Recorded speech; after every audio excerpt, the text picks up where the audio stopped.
I probably shouldn't put God in a box in such a way where I need him to reveal himself to me in a specific kind of way, like a Richard Dawkins would say. If God spells my name in the sky and then tells me in the sky to do something, then I believe in him. But then he ended up saying, actually, you know what, that's not enough. He said this a year later. He said, if God puts my name on every single molecule in my body and then shows it to me, that's when I'll believe in him.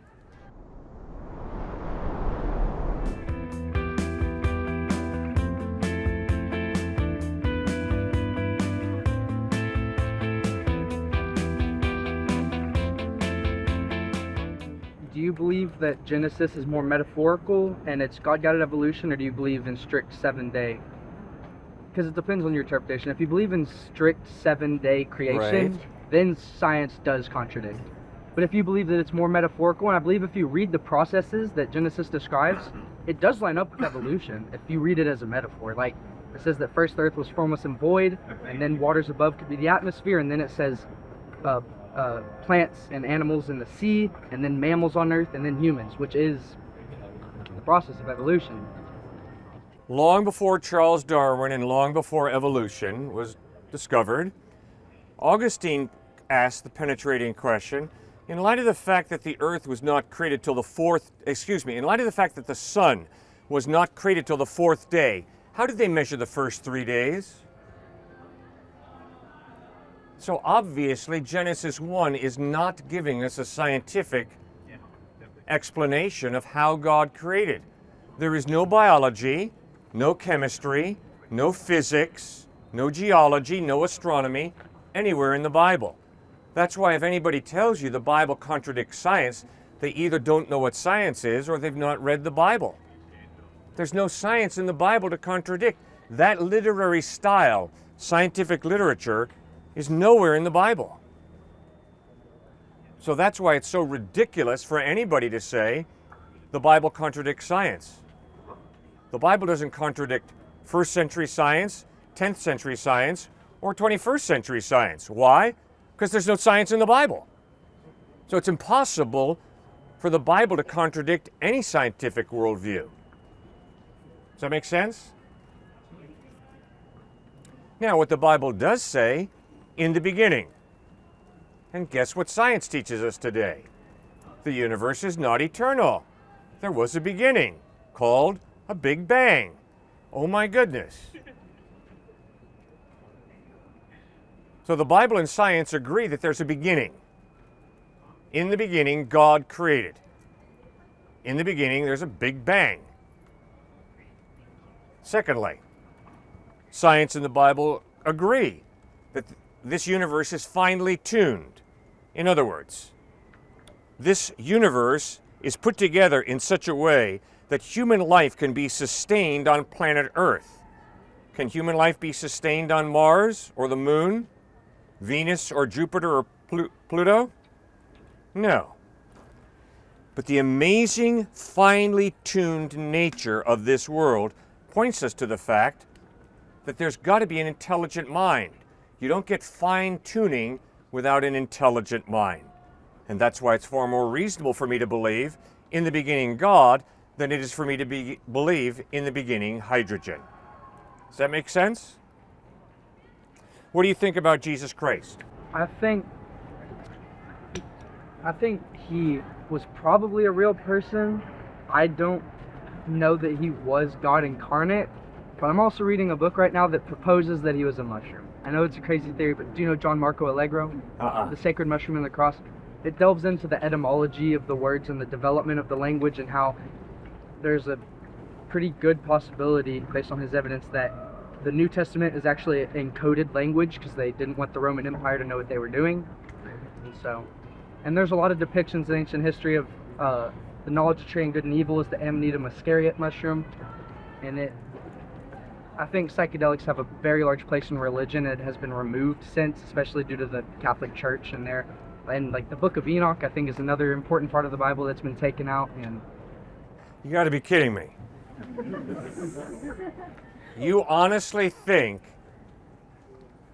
that the Gospels are secretly encoded language? I don't totally buy into it, but sir, if you can't read, be so close-minded as to ignore it. If there's a Well, yeah. If there's evidence that the New Testament is finely encoded messages, And fine. there is. There's a whole book on the structure of the words and how like words predict other words, and you would have to read his work before you dismiss it so quickly. I've had to spend too much time studying language that I have to read this book to really figure out whether this is an encoded secret script, the New Testament. No, it's not. It is clearly historical narrative. It's very upfront. It's making very clear claims. It's talking about the weaknesses, the problems of the apostles, the disciples. It's not encrypted. It's very, very clear. And those scholars who are Greek scholars who've studied the Greek language and studied it more than I have are crystal clear. It's historical narrative. Maybe it's wrong, but it's not some encrypted code. It's very blunt. And it's not talking about someone getting high on mushrooms either. When you read about how Jesus treated people, what he taught, instead, Robert Coles, professor emeritus at Harvard University, pointed out, whoever gave the Sermon on the Mount is an ethical genius. Just look at how Western civilization has been based on the Sermon on the Mount. Just look at the changes that have come about in the Roman Empire as a result of followers of Christ influencing the culture. Women have been given a status of equality with men. No more slavery. No more rape, date rape. No more polygamy. Instead, a man is to protect his wife, a woman is to protect her husband. There's a type of integrity that is absolutely off the charts. And for someone to try and seriously maintain that this was written by a person on shrooms, doing mushrooms, or that this is an encrypted code, baloney. Now to take Revelation, which is apocalyptic literature, and say, oh yes, John is probably communicating some truth, but in highly symbolic language. It's apocalyptic literature with big symbols. Sure, there's some credibility to that. But Matthew, Mark, Luke, and John are not apocalyptic literature. They're historical narrative. Maybe John was trying to communicate symbolically. In fact, I don't think maybe, I think he was, obviously. He talks about dragons, he talks about 7 heads. I mean, that's obviously symbolic language. And he's trying to communicate a message to Christians who are being martyred for their faith in Christ. So yes, sir, there's some plausibility there. Does that make sense? There's also universities, the religious universities, even in Israel, attributing Moses in the burning bush to smoking ayahuasca. It's not a far out idea. Psychedelics have been a deep part of society since the first society in Sumeria. And they have continued to be a part until very recently, especially because of the war on drugs with Ronald Reagan. They've been demonized, and now it seems like a crazy theory because a lot of people haven't had these experiences and they don't know what they're talking about. Like when you talk about mushrooms, a lot of people think it's just some crazy drug, and it can be. It can really mess with you if you don't know what you're doing. But they also have a lot of beautiful potentials that people just ignore because of the culture they've grown up in and the way culture has moved. Sir, the Bible very clearly talks about drugs, and it clearly acknowledges that indeed people do drugs, and they take mind-altering substances. No question about that. We agree on that. But to argue that the New Testament Gospels are basically a result of a dude being high on whatever, in light of the reasonableness, in light of the depth of thinking, in light of the sanity, I think there's no evidence to support that. It's possible. There's archaeological evidence that the Greeks would also, their wine, a lot of them would be spiked with various psychedelic compounds from ergot, which is what acid is made out of. Yes. LSD, and to various species of mushrooms. Right. Like, it is commonplace in every religion and every society for most of ancient history, and very recently, for a lot of people to be on psychedelics. And it still is around the world, just not in America, because very anti-drug culture Right. here. It was real simple. Plato, Socrates, and Aristotle are so stinking logical, it's amazing. They were not bouncing off the walls. They were brilliant human beings who used their logical minds in an amazingly precise, rational, logical way. They were not tripping. Aristotle, Plato, and Socrates, they were absolutely brilliant. That's why we continue to study them today, because they were so logical. You're high. While you're high, it's an overload. But afterwards, it actually promotes neurogenesis and the creation of new connections in your brain. Yeah. So if you think the brain is the center of logic, mushrooms actually make you more logical in a sense. They make Yeah. your brain more complex. Right. And when I do cocaine, I have a higher energy level. No, cocaine destroys brain cells. No, it's not smart to do cocaine. That means all drugs are bad because you don't like cocaine? No, we use drugs medicinally to help people who are sick get better. That is a good use of drugs. But just to get high and to part company with reality, and then to say in my high, oh, now I really am in touch with reality. I'll tell you why I'm so strongly against it. Because I played basketball in North Carolina, and a bunch of my teammates started doing hallucinogenic drugs. And I had to listen to them tell me how they played better on hallucinogenic drugs than they did when they were not on drugs. And when you looked at the game films, you saw very clearly they were not playing better. They were living in la la land, in a fantasy land, due to their hallucinogenic drugs. And I can promise you my coaches had some very severe words for my teammates who were doing hallucinogenic drugs to try and play basketball better. It's not true, guys. Don't do hallucinogenic drugs. It's not good for you. Doctor-prescribed drugs are very good often. Turn to an educated doctor. My brother happens to be one of them. He's a transplant surgeon down at Duke University Hospital in North Carolina. He transplants kidneys and livers. The dude knows how to use drugs to help people get better. He doesn't give people hallucinogenic drugs so they can trip and take a wild trip. Does that make sense? I just don't think if you've never experienced them. I mean, Mike Tyson, one of the best boxers in the world, would take shrooms before his fights. So I think if you can't, first of all, judge yourself. Like, when you're doing psychedelics, it's an infamous thing, trip setters. You can't be alone. It becomes a cyclical thing if you start to judge yourself based on your own experiences. Oh, well, I can guarantee you better judge yourself based on your experience, and I better judge myself based on my experience. That's one of the ways I gain knowledge. I experience life, and then I sit on the side of my bed at night, and I analyze myself. And I say, Cliff, when you did that, that was good. When you did that, that was not so good. Repeat this tomorrow. Don't repeat that tomorrow. Self-analysis, self-reflection is crucially important. And I better analyze how I treat my wife. And I better get better as a husband. And I better analyze myself as a father. And I better grow up as a man with children. That's the way we grow. Proper self-analysis. Very important. And I better judge my experiences and learn from my experiences. Christ calls us to do that. And if I experience guilt, I better figure out, did I really do wrong or did I not do wrong? And if I ask Christ for forgiveness and still experience guilt, I better ask myself, have I accepted his forgiveness or not? Is this good guilt or is this false guilt?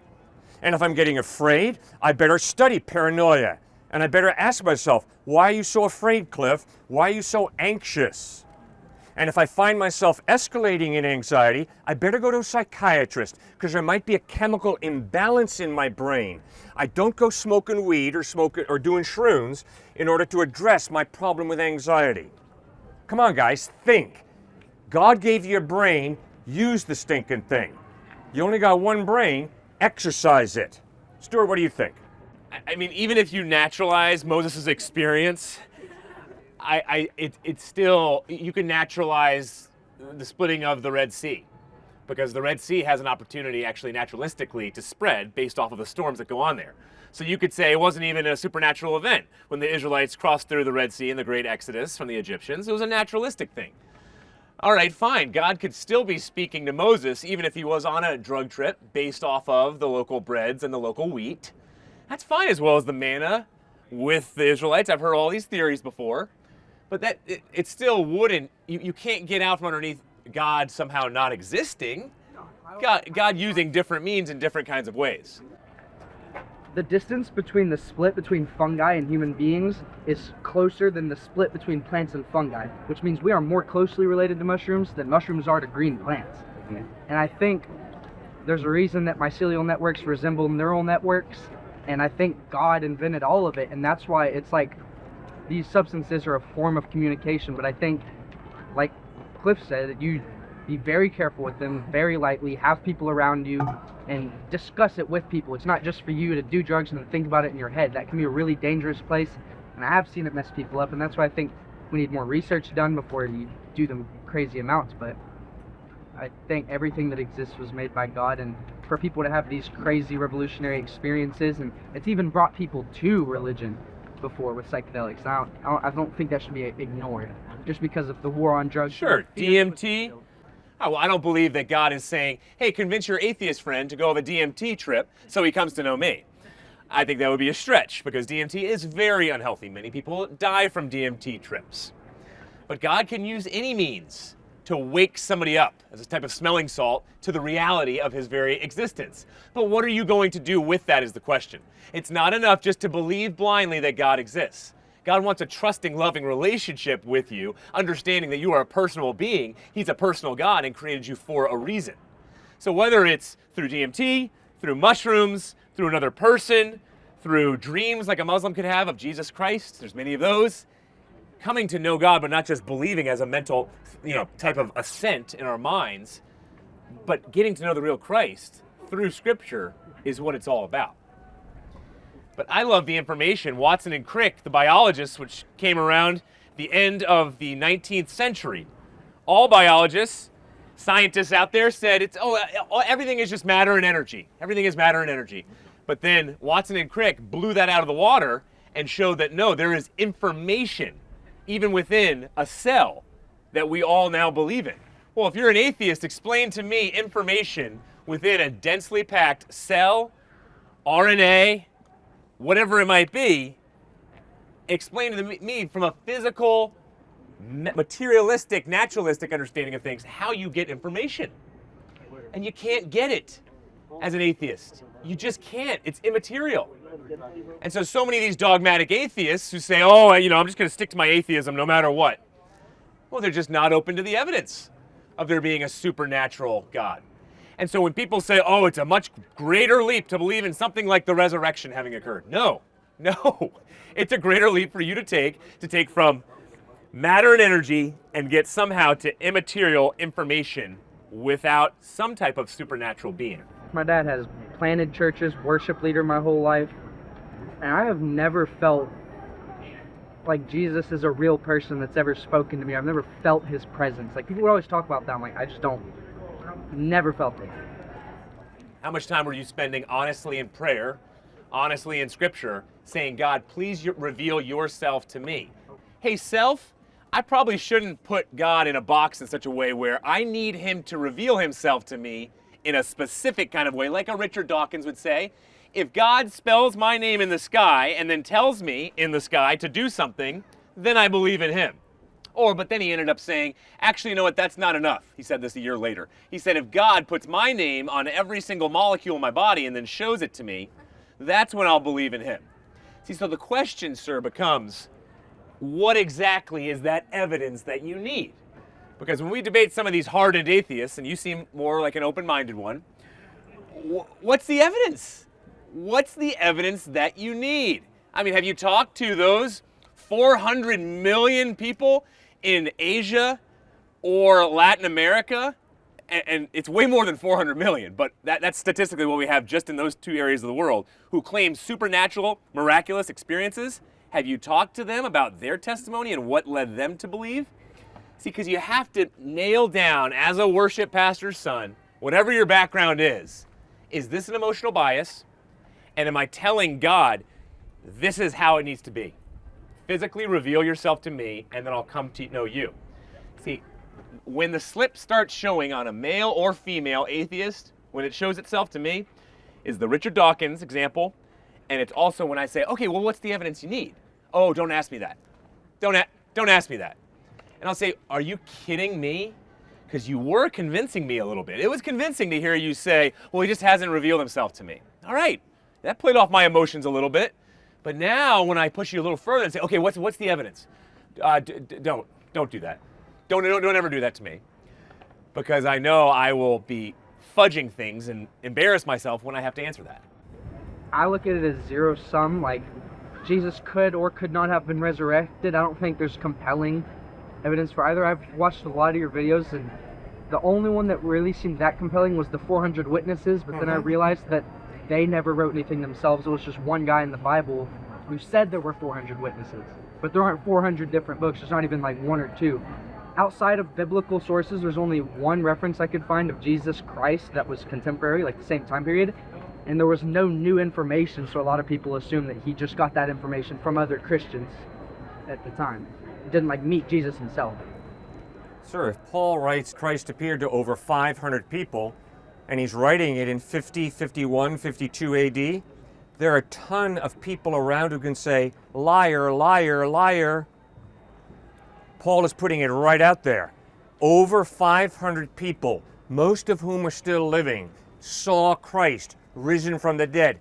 Therefore, go and talk to them. They saw him. And if I'm lying, you're going to find it out real quickly. That's his point, sir. Just because you don't have the written record of those 500 people means zero. Paul's whole point is, don't take it from me. Go out and talk to one of those over 500 people, most of whom are still living, who saw him risen from the dead. Your request that those 500 people write their own eyewitness account is intellectually naive, irrational, and dishonest. Even one source saying they saw Jesus, like, I haven't found any. It's like the Bible proves the Bible. No, the Bible does not prove the Bible. Then what outside? Totally false. What external source? Josephus, Tacitus, and Suetonius, two Roman historians, wrote about Jesus. Marabar Serapion, a Syrian philosopher, wrote about the crucifixion of Christ. The Gemara, the Babylonian Talmud, include hostile references to Jesus as a false prophet. To try and argue that the only way we know about the historical Jesus is through the Gospels is not fair, because it's not correct. I think it's pretty clear that he was real because of the effect that his teachings had, but that he was God incarnate. Well, the sinless life he lived demands respect. In John chapter 8, he could look into the faces of his enemies and ask him, which one of you can prove me guilty of sin? And his enemies were silent. You read the ethical teaching of the Sermon on the Mount, Matthew 5, 6, and 7, that is ethical genius. Like it or not, that is not some stupid fanatic. That is not some dude tripping on drugs. That author of the Sermon on the Mount is a genius. Thirdly, you watch him die at the moment of his most excruciating pain as he's nailed to a wooden crossbeam. Instead of cursing his enemies, he prays, Father, forgive them, for they know not what they do. That demands respect. And then 3 days after he's executed on a cross, he appears risen from the dead over a period of 40 days. And when you read the Gospels, you'll notice there were a lot of doubters. His disciples were not inept puppies saying, oh, sure, Jesus, whatever you say. They were Christ deniers, Christ betrayers, Christ doubters. But when they saw him risen from the dead, they flipped. They trusted in him, and they were willing, not all of them, but several of them, to go to their death. Not for what they believed, but for what they claimed to have seen. The dead Christ risen from the dead. Now that's solid evidence that the guy really did rise from the dead. And what about, obviously you have the Jewish polemic shared in Matthew about how, let's just make up this story that the disciples stole the body. See, that was outside of the Bible. That was being circulated. Or you have Suetonius or you have Josephus talking about this superstition and how so many people were dying for it and how that was shocking. But to say that Jesus had to clearly show himself to the Herods of the day, and that the Herods needed to write about, oh, he was resurrected and I saw it. I mean, why? Why? Why did that have to keep? Why would Jesus, after all these miracles that he showed so many people who did not believe, now you want the ultimate miracle of, oh, here I am resurrected, by the way. I mean, when you have in Matthew chapter 28, his own followers, many of them saw him resurrected, many of them turned away, despite even physically seeing him. After 40 days of miracles, of what we get in the text in Acts, giving all these proofs that he actually had risen from the dead. And then you got Paul in Acts 26:26 talking to Agrippa and saying, oh, stop pretending, King Agrippa. These things were not done in a corner. So he's saying, here's the evidence of the resurrection, Agrippa. Why don't you go check it out? And these 500 sources, he's saying, those who have not fallen asleep, so those who have not died, go check with them. See, that's what he's talking about. He's talking about here are footnotes and sources, go talk to them. And that's why throughout the Gospels, Simon of Cyrene is named, Alexander, Rufus, Malchus. The list goes on and on of those attached. Simon of Cyrene, go talk to that man. He's known in the community about what he saw, what he encountered. You have Luke, a doctor, talking endlessly about, I have looked carefully into these things, dear Theophilus, who was a high regarded man in the community. Here's what I've seen. But don't take it from me, go check it out yourself. So I love that all of these sources and all of these writings are geared towards, no, don't blindly believe. Go check out the evidence itself.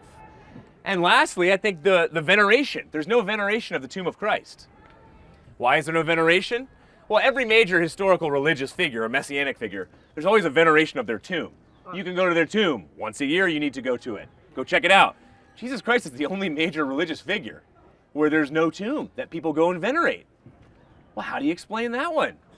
I think because he resurrected. So there's nothing to venerate. So there's many different pieces of evidence, and it's only growing, my man. So don't stop there. Keep searching. It's deeply appreciated.